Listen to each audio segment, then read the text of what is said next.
بسم الله الرحمن الرحيم السلام عليكم ورحمة الله وبركاته إذ لهانتين باخيارتا هودا نغالا سعوتاي كسو دوادا داودايال warbixinay nuga hadlayna wararkii u dambeeyay dagaalada ka soconaya gobolka Afdheer ee deegaanka Soomaalida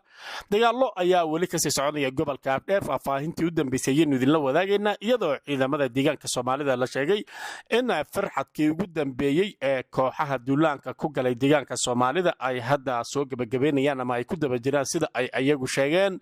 madaxweynaha deegaanka Soomaalida ee saraakiil badan ayaa ku sugan jidda hore ee dagaalka waxaana la sheegay inuu hadda soo gaadhay isagana taliyihii hore ee ciidanka xoogga gaarka ah General Maxamed Cabdi Mowsar oo aan khibrad badan u leh dagaalada noocan oo kala ah isagana hadda furinta hore uu soo gaadhay daawadayaal faahfaahinayaynu ka bixin doonaa dhammaanba waxyaabihii u dambeeyay halkan ayaynu idinkula wadaagaynaa sidoo kale gudoomiyaha degmada Aato oo meesha dagaalku ka bilowday oo la wareystay ayaa sheegay in ay ciidamada liyu booliska badbaadiyeen dadka shacabka deegaankaasi isla markaasina si xoogan ay u jabiyeen kooxaha weerarka ku soo qaaday deegaanada ay ku sugnaayeen ciidamada liyu booliska isaga oo si weyn u difaacay ciidamada xoogga gaarka ah bedelkeeda gudoomiyaha Bakool oo shalayto halka uu sheegay in ciidamada liyu booliska ay dib geysteen jawaab adag ayuu ka bixiyay faahfaahinayeen arrimahaas oo dhan ka bixin doonaa haddii Allah idmo taariikhda 23 bisha 7 2022 waana maalinimo sabti ah galabnimo sabti ay ku soo dhawaada daawadayaal warkaasi oo faahfaahsan haddii ugu horreyn baynu ku bilowno dagaallo kharaar ayaa wali ka sii soconaya gobolka Afdheer ee deegaanka Soomaalida dhulkan oo dhul hawd ah oo buuraley ah ayaa kooxaha duulaanka ku qaaday deegaanka Soomaalida isla markaasina doonayay in ay nabadgelyada faraha ka bixiyaan waxay sheegeen ciidamada liyu boolisku in ay tiradii ugu badnayd ay dhinteen oo ay ku dhinteen dagaalada halkaasi ka soconaya tiro kale oo badan oo qaybo kamid ah ay soo bandhigeen ay sheegeen in nolosha ay ku qabteen maamulka deegaanka Soomaalida ayaan goobta ku kala maqnayn madaxweynaha dawladda deegaanka Soomaalida Mustafa Maxamed Cumar saraakiisha ciidanka iyo qaar kamid ah mas'uuliyiinta gobolada iyo degmooyinka ayaa soo gaaray furimaha hore ee dagaalka shacabka deegaanka ayaa iyaguna si toos ah uga qayb qaadanaya waxa ayna la baxeen qaybo kamid ah sida xogihii u dambeeyay aynu ku helayno gaar ahaan waliba shacabka ku nool gobolka Afdheer qoryahooda ayaga ayaana si gaar ah u dagaalamaya ayaga oo sheegay in ay nabadgelyadooda ilaashanayaan waxaana laga saaray kooxaha duulaanka soo qaaday agagaarka Afcade oo ahayd meeshii shalayto lagula dagaalamayay haddana meel dhexdhaba ah ayay ku jiraan kooxihii u dambeeyay sida ay sheegeen oo war ay soo saareen ay ku sheegeen ciidamada liyu booliska oo ayagu hormuud u ah dagaalka lagula jiro kooxdaasi oo la doonayo in laga saaro deegaanka Soomaalida inta aysan isku ballaadhinin qorshaha ay doonayaan aysan u suurtagelin dagaalku waxa uu galay maalintiisii afraad waxaana wali soconaya dagaallo dadkan Soomaaliya ka talaabay waa dad doonaya in ay isqarxiyaan oo ay dhintaan waxna ay galaaftaan ciidamada liyu booliska amar ayaa lagu siiyay in ay is ilaaliyaan oo khasaaraha badan la ilaaliyo maadaama dadkani dad ayaga khasaaro doon ay yihiin in la khilaafo oo taa bedelkeeda dadka deegaanka iyo ciidamadaba khasaaraha la yareeyo sida ay ayagu doonayaan aan la sameeynin si tartiib iyo farsamo ah ayagana meesha looga saarayo in la adeegsado taasi oo dagaalka hululubta ee ku daadada aan ahayn meelaha qaar koodna waxay geliyeen qaraxyo iyo miinooyin baabuur ayay meelaha qaar kood uga tageen miinaysan oo hadii la taabto qarxaya waxaasi oo dhan ayaa amar lagu siiyay in ay ka baaraan degaan ciidamada liyu booliska si uusan khasaaraha u badanin qaab tartiib ahna dagaalka loo sii wado madaxweyne Mustafa Maxamed Cumar ayaa isagu taniya markii uu dagaalka bilowday waxa uu ku sugan yahay gobolka Afdheer waxa uu la joogaa jiida hore ee dagaalka waxa uu qayb ka yahay isaga iyo taliye ku-xigeenka ciidanka xoogga gaarka ah General Sakariye qaybta hore ee dagaalka sidoo kale taliyaha guud ee ciidamada xoogga gaarka ah General Tour ayaa isagana la sheegay in uu soo gaaray goobaha dirirtu ay ka socoto awoodii iyo xoogga ayaa la isugu geeyay dagaalkan la doonayo inta aysan barrin ka samaysanin kooxaha argagixisada ka soo tallaabay Soomaaliya in laga sifeeyo deegaanka Soomaalida dawladda Itoobiya ayaa wali wax gurmad iyo garab istaaga midna laga helin oo iyadu sheegata in ay mas'uul ka tahay deegaanka Soomaalida mana jiro wax hub iyo agab ah oo ay soo gaarsiiyeen ciidamada dagaalka ku jira maalintii afraad isla markaasina aan haysanin hub culculus oo midkii marka dowlad la yidhaahdo loogu talagalay ciidamada jiidda hore in ay ku dagaalamaan. ciidamo militari ah ma joogaan deegaanka soomaalida. militariga etoobiya oo dhan waxay ku dhammaadeen in badan oo ka mid a dagaalkii gobolka tigreega. waxay soo hadhana xaggaas iyo xuduudda suudaan ayaa la geeyey iyo wax yar oo weli dhinaca deegaanka axmaarada jooga iyo meelo kokooban.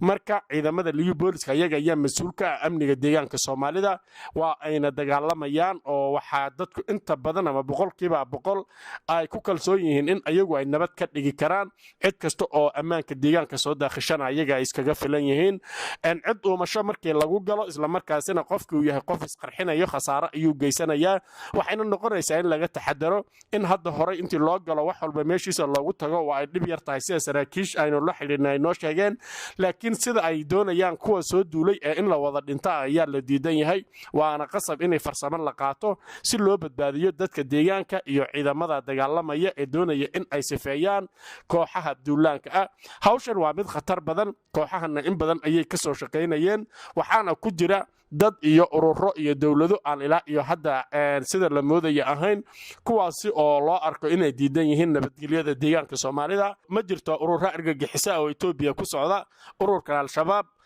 dhulka soomaalida umay uun ka dagaalamaan. haddana kaas deegaanka soomaalida umay doonayaan in ay gubaan. soomaaliya ayay gubeen oo qaraxyadii ka dhacaya muqdisho qaraxii sooba iyo kii warshada harkaha iyo qaraxii shaamow iyo wixii oo kale bay rabaan inay ka geystaan magaalooyinka jigjiga iyo goday iyo deegaanka magaalooyinka waaweyn. marka qorshahan waa qorsho oo dadka soomaalida ah lagu dabarjarayo. waa qorsho meel fog laga soo maleegay. mar walbana ka taxadarkiisa iyo ka fiirsashadiisa ayaa loo baahan yahay. sidaasi qorsho ayaa la siiyey ciidamada deegaanka soomaalida ee dagaalka xoogan kula jira. waxaa kaloo haddana soo gaaraya in taliyihii hore ciidamada xooga gaarka ee deegaanka soomaalida jenaraal maxamed cabdi mawser uu gaaray jiidda hore ee dagaalka.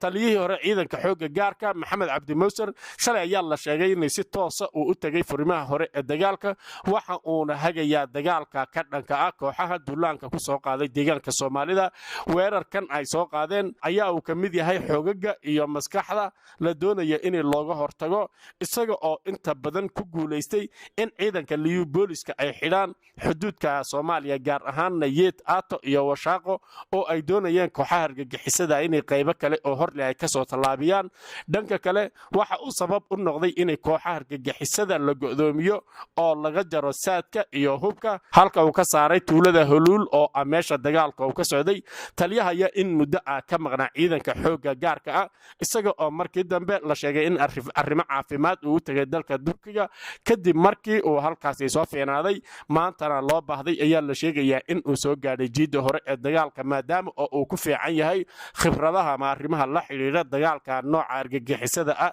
ee dad isqarxinhaya marka deegaanka ay soo galaan oo kale. waxba ma aysan la hadhin maamulka deegaanka soomaalida shacabka iyo dadka oo dhan. magaalooyinka iyo degmooyinka gurmad dhaqaalo iyo dhiig uruurin ayaa ka socda. raashin ayaana la gaarsiinhayaa goobaha hore ee dagaalka iyada oo dadka shacabka dagaalka qaybo badan oo kamid ah ay ka qayb qaadanayaan oo hubkooda ay qaateen. dadka hadda saadka loo geenaya shacabka ayaaba ugu horeeya. iyagu ciidanku awalba saadkoodii waxda waa uu u qorshaysnaa. laakiin dad aad u badan oo shacaba oo deegaanka difaacaya ayaa tagay jiidda hore ee dagaalka oo u badan reer afdheer. kuwaasi ayaa shacabka degmooyinka waxay ka dabageynhayaan agab ay isku dabaraan oo noloshooda ay ku celiyaan islamarkaasina inta howlgalka lagu jiro ay dagaalka uga qayb qaataan. si kastaba ciidamada xoogga gaarka ah iyo ciidamada maleeshiyaadka iyo booliska iyo shacabka oo iska rabsanaya ayaa waxa ay soo dhaafeen meelihii shalita lagu dagaalamaya. haddana waxay sheegeen oo warkii u dambeeyay ay ku soo saareen in meeshii u dambeysay ee hadda kooxda soo duushay baaqigeedu uu joogay ay iskugu yimaadeen. mana jiro wararka la leeyahay kor bay u galeen waa been. waxa ayna sheegeen in ilaa iyo hadda lagu celinayo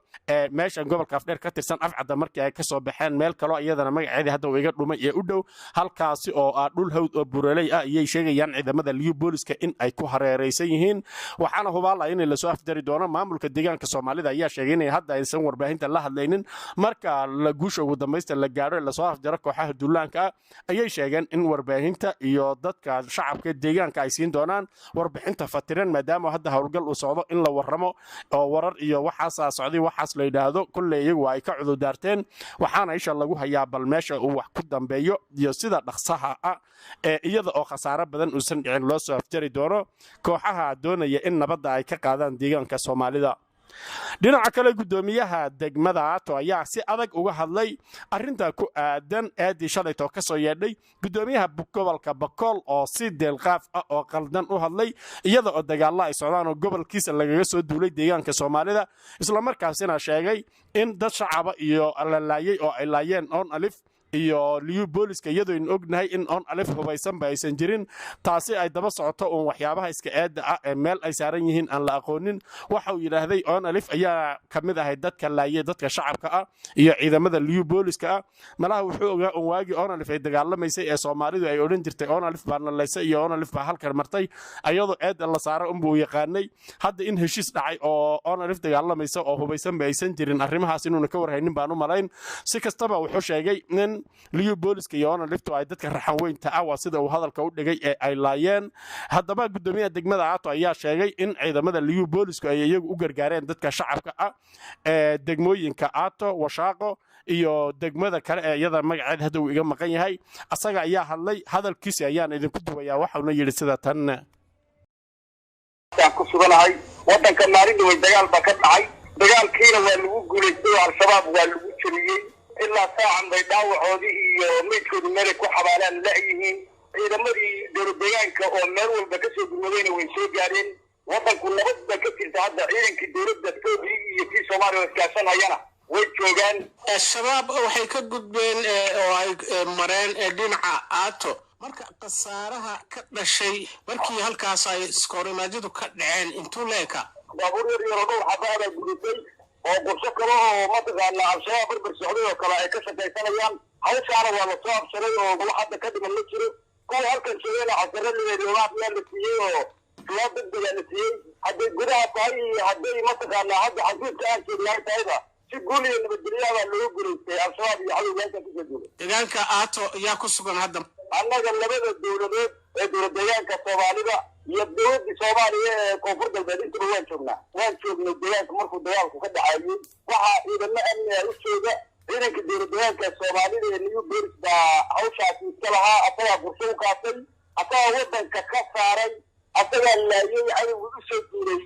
deegaanka hadduu dhanka Soomaaliya ka yimid iyo hadduu dhanka mataqaana u socdayda cadowgaasi waa laga hortagay ciidanka dowladdeegaanka ku guuleystay inay ka hortagaan wajibka ay lahaayeen ay siiyaan ma la dhihi karaa waxyaabahii suurtageliyay in al-shabaab ay gudbaan oo xuduudda ka gudbaan waxaa ka muuqanaya in habacsanaan aad u fara badan ay jirto waxa habacsanaan oo jirta ma jiro waxa gudaha galayna dad mataqaana al-shabaabka barbar socday oo ururada inay yihiin la sheegayaa wax ka hoose badanna ma aha gaadiid yar baa gudaha galay oo kuwiina si daqiiqada lagu soo absaray kuwii mataqaana weerarka soo qaadayna sidoo kale casharada loo sameeyey hawsha marka si guul iyo nabadgelyo ay kaga soo dhamaatay meesha maxaad ka haysaa dagaaladii ugu dambeeyay ka dhacayay gudaha dowlad deegaanka ee u dhaxeeya al-shabaab iyo ciidamada maamulka ariga al-shabaab warka igu shaqaysa buurmuxolle iyo meel u dhaxaysa waajib inay meyd ku xabaalanayaan qaarna ay ikraan la meydki kaga tageen qaar ay meel la yidhaahdo ladalay ku xabaaleen qaarna ay kaga tageen meel walba New Boris baa nabadgelyo taagid inay leeyihiin oo sii baqarayaan baa noo sheegayaa kuwa gudaha galayna baabuurkii waa laga qaaday shalay sidii arkayseen markaa la soo dhigay iyaga iyo baabuurtooda wax noola lagu qabtay iyo gaadiidkooda la qabtayba hawsha marka sidaas lagu soo absaray wadanku hadda waa nabadgelyo dowladihii awalba maamul ayagaa jooga dadka shacabka si labadaba ku jooga cid mataqaana meel ka dhaqaaqayna ma jirto waa la soo afjiray baad leedahay dagaalkii marka xaggee ku dambeeyeen ciidankii tiraha badnaa ee shabaab ee galay gudaha ciidankii al-shabaab waa midka laga hor imaaday ciddi gudaha gashayna la soo absaray ciddi kalena casharada loo dhigan kuu sheegayna wey way soo carareen waxay ku jiraan meelihii awalba ay ku gabanayeen gobolka Bakool kale meelihii ay ka haysteen sida buurbuxin loo kale meelahaasi ay ku dhudhubaani ka jireen ayay mataqaana haddaba ku jiraan weli lama duulin oo hadda dee mataqaana intii la duulay meelihii bariisimadooda ahaa sida la galay garas weyne buurbuxin loo kale lama tegin laakiin inta ka sokoysadan hadda ciidamada dowladda jooga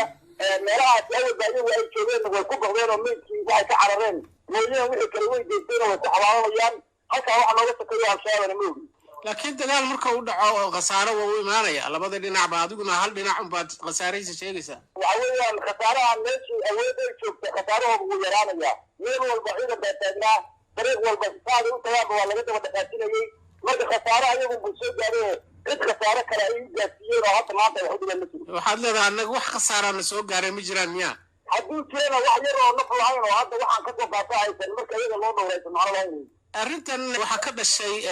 dood ku saabsan in dhinaca sugidda ammaanka maamul ahaan iyo